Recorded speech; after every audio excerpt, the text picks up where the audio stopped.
અમદાવાદના રામોલ વિસ્તારમાં થોડાક દિવસ પહેલાં એક જમીન દલાલનું અપહરણ કરવામાં આવ્યું, ત્યારબાદ તેમની સાથે લૂંટ પણ ચલાવવામાં આવી હતી। આ સમગ્ર ઘટનામાં ભાણિયા દ્વારા મામાની અપહરણ અને લૂંટની ટિપ્સ આપવામાં આવી હતી, જેમાં સંગ્રામસિંહ નામનો જે આ મુખ્ય આરોપી હતો તેની ટોળકી દ્વારા ઘટનાને અંજામ આપવામાં આવ્યું હતું।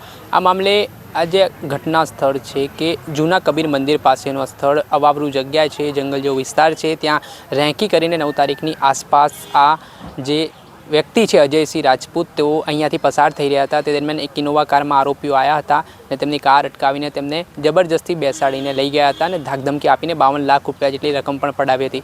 આ સમગ્ર મામલાના પગલે રામોલ પોલીસ સ્ટેશન ખાતે ગુનો નોંધાયો હતો અને પોલીસે તપાસમાં આરોપીની ધરપકડ કરી હતી। જોકે આ ઘટનાની ગંભીરતાને લઈને અમદાવાદ ક્રાઇમ બ્રાન્ચને આ સમગ્ર મામલાની તપાસ અમદાવાદ સીપી દ્વારા સોંપવામાં આવી હતી। તેને લઈને અમદાવાદ ક્રાઇમ બ્રાન્ચના પોલીસ ઇન્સ્પેક્ટર SG જાડેજા પોતાના સ્ક્વોડ સાથે જ્યારે આરોપીઓને લઈને જઈ રહ્યા હતા, તે દરમિયાન એક જે આરોપી છે સંગ્રામસિંહ, તેના દ્વારા રિવોલ્વર ખેંચીને જે પ્રયાસ કરવામાં આવ્યો, ઝપાઝપી કરવામાં આવી, તેના કારણે પડઘા પડવાની શરૂઆત થઈ હતી। આ ઘટનામાં સંગ્રામસિંહ, જે આપ જોઈ શકો છો કે લંગડાતો જોઈ રહ્યો છે, તેને પગના ભાગે ગોળી વાગી હતી। આ ઘટનાના સંદર્ભમાં આ મામલાની તપાસ ક્રાઇમ બ્રાન્ચના પોલીસ ઇન્સ્પેક્ટર મેહુલ ચૌહાણના સ્ક્વોડને સોંપવામાં આવી છે અને આજે ઘટનાનું રિકન્સ્ટ્રક્શન માટે આરોપીઓને ઘટના સ્થળે લાવવામાં આવી છે અને દ્રશ્ય પણ